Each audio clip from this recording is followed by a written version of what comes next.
Hey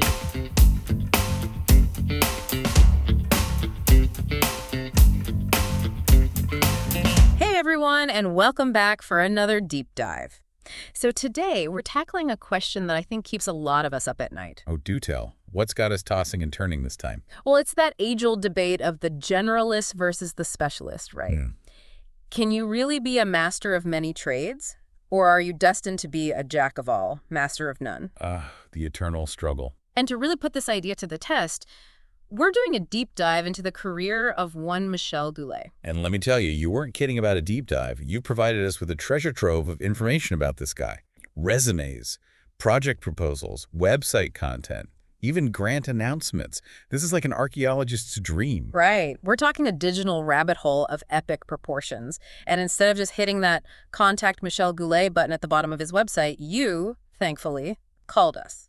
Absolutely. Yeah. I mean, this is what we do. We bring the magnifying glass to the internet age, one fascinating life at a time. Okay, so mission briefing time. Who is this Michel Goulet? What kind of creative force are we dealing with? And what can his story teach us about, following those passions even when they don't fit neatly into a box? And let me just say, Goulet's career path, well, it's not a straight line. It's more like 12 years in tech, then jumps into training, then dives headfirst into cultural development. It's really something. Yeah, that's not your typical career trajectory. Not at all. This isn't just someone switching jobs. It's someone redefining their relationship with work itself. Okay, so we're already seeing that round peg in a square hole kind of vibe here, but there's got to be some kind of method to this madness, right? Right. You think so. And I think what ties it all together is that Goulet seems drawn to roles where he can be both a builder and a storyteller. Interesting. He uses technology almost like his tools, his chisel and narrative thread, if you will. That's a great way to put it. And he actually mentions on his website that traditional job applications are a real turnoff for him. Yep. He finds them too limiting to express, well, all of him. Which makes total sense when you see that one project he lists, converting a church into a podcast studio. That's definitely not something you see every day. Talk about thinking outside the box. Yeah. And speaking of thinking differently, Goulet is really into the idea of reverse mentoring. Reverse mentoring. So he's the one being mentored. Yeah. He's looking to learn for the people he's mentoring. To me, that shows a real curiosity and desire to always be evolving. Which brings us to what might be one of his most intriguing projects, the Purva Anga project. And get this was back in 2005. We're talking the dark ages before social media as we know it. Oh, wow. Okay, so way back. What was he up to? Well, he was already weaving together live music, audience feedback, and online interaction. The guy was ahead of his time. Light years ahead. It's amazing how some people just seem to grasp the potential of technology before it even fully exists. Right. So what was he trying to do with this project?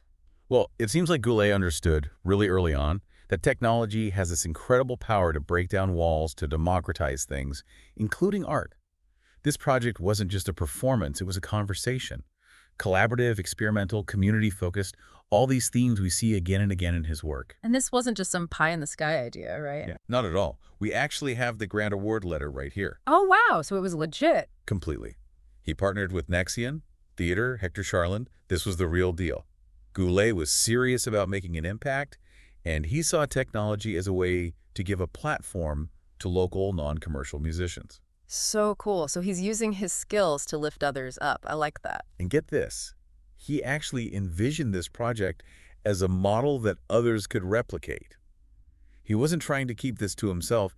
He wanted to share the love. Okay, I'm definitely getting the sense that this is someone who isn't afraid to defy expectations but hold the applause, because we haven't even touched his musical side, his alter ego even. We haven't talked about the bass loopman. Ah, yes, the musical side of the equation. Let's dive into that. And he doesn't just dip his toes into music, he does a full cannonball into the deep end. What do you mean? I'm talking looping pedals, AI-generated lyrics, and a proud no guitar sound. This is some next-level stuff. No guitar sound. Now that's intriguing. What's the story behind that? Well, on his website, right next to client testimonials and no joke, family photos, Goulet describes his sound as Michel Goulet, but not the hockey player or the one with the guitars. This is a man who knows how to own his niche. I love that. That playful self-awareness is so endearing, and it tells you a lot about him. This is someone who doesn't take himself too seriously, but is still producing really complex and layered music. Right. And speaking of producing music, he claims he can go from an initial idea to a finished track on SoundCloud in 6 hours. 6 hours. Okay, either this man has figured out time travel He's just that good. or he's just that good. Which honestly wouldn't surprise me at this point. I mean, we're seeing a pattern here. This is someone who understands digital audio workstations, who's comfortable experimenting, who has that what-if mentality. What if is right. What if I combine these sounds? What if I let an algorithm write my lyrics? What if I challenge the very idea of what music should be? Goulet is asking those questions. He's not just playing with technology, he's having a conversation with it. He's exploring how technology can enhance human creativity. And this is where I have to ask, is he spreading himself too thin? Can you really be a tech whiz, a community builder, and a boundary-pushing musician? That's the question that haunts us all. Okay, so we've covered Goulet's creative side, his technical expertise, and his musical alter ego. But there's another thread that weaves through his career, one we can't ignore, and that's education. Ah, yes, the academic side of the equation. He spent a chunk of time at College Rosemont, almost a decade, as an audiovisual technician. Interesting. And looking at those detailed task descriptions, we get a real sense of the day-to-day life of a tech wizard in an educational setting. It's a world that's, let's be honest, a lot less glamorous than a church-turned-podcast studio, but just as crucial to shaping the future. You're right, but what's interesting is even while he's busy rewiring sound systems, Goulet is deeply involved in extracurricular activities, merging his artistic interests with his technical skills. So the guy who can set up a microphone can also stage a production. He's the ultimate multitasker. Exactly. He's listed as the technical director for events like Cégep en spectacle, Hommage aux finissants, even Mon Cégep à vélo. Okay, the bike race part just conjures up some fun visuals. It does, doesn't it?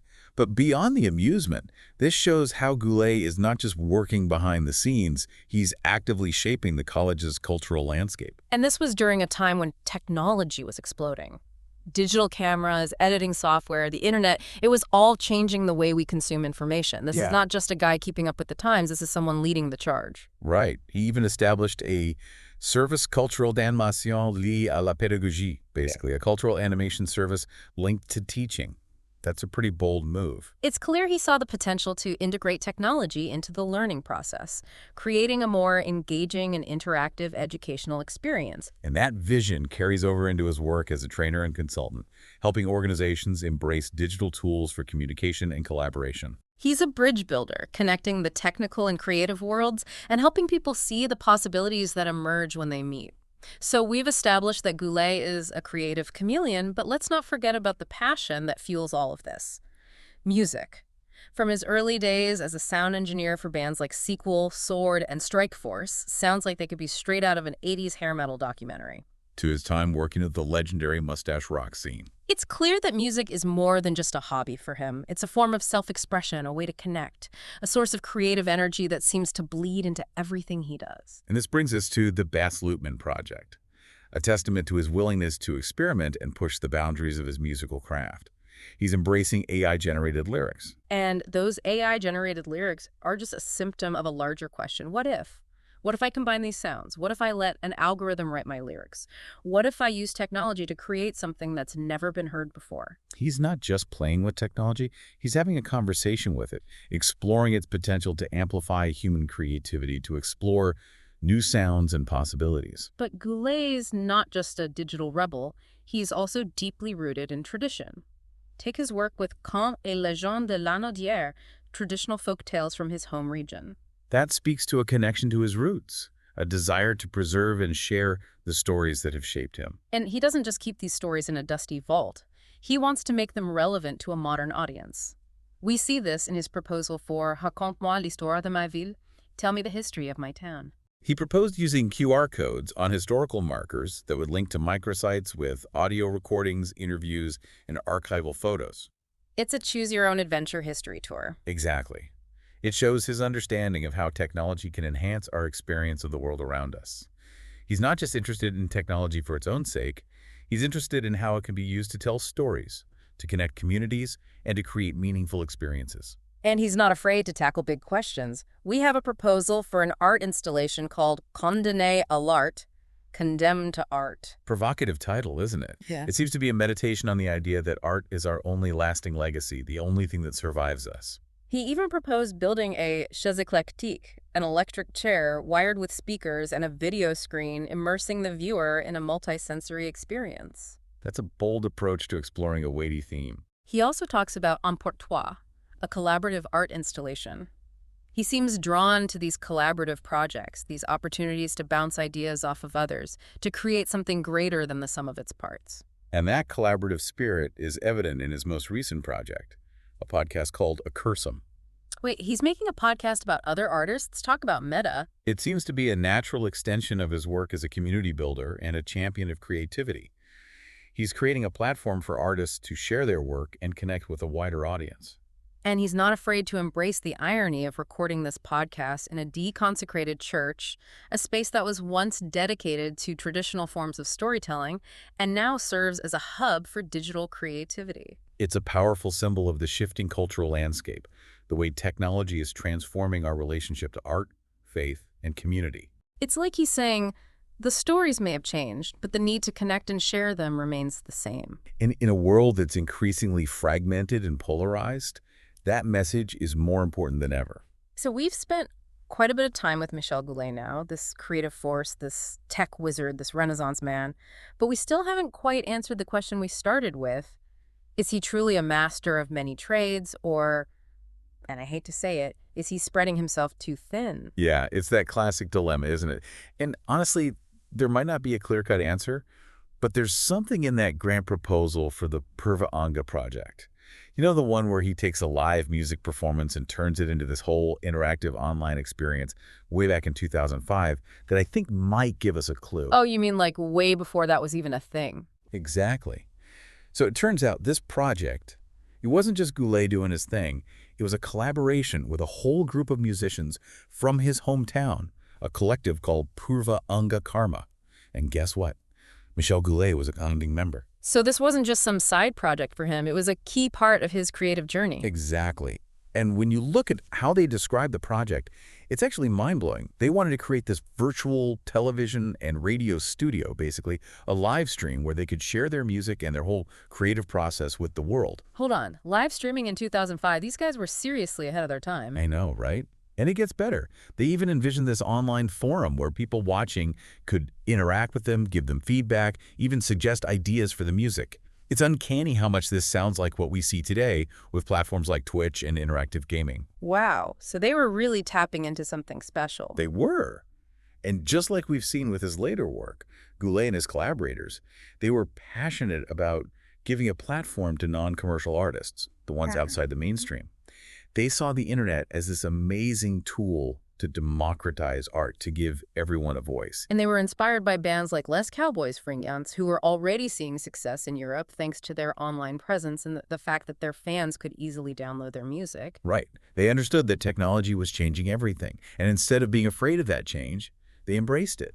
They were willing to experiment, to push those boundaries, to see what was possible. That what-if energy again. Mm-hmm. And it's clear that this wasn't just some insular band thing. This collaborative spirit, it extended beyond just the musicians. Oh, absolutely. The grant proposal actually lists a whole network of partners, artists, cultural organizations, even a local internet provider. Wow, they really brought the community together. They did, and that's one of Goulet's greatest strengths. He brings people together, inspires them with his vision. He's like a creative catalyst.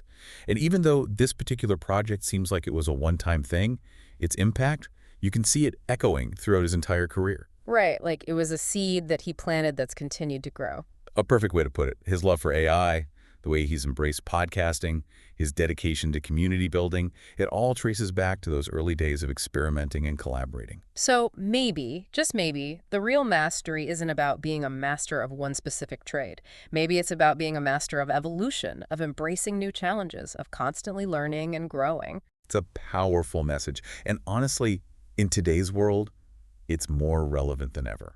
So to our listeners out there, if you're feeling stuck, if you're questioning your path, take a page from Michel Goulet's book.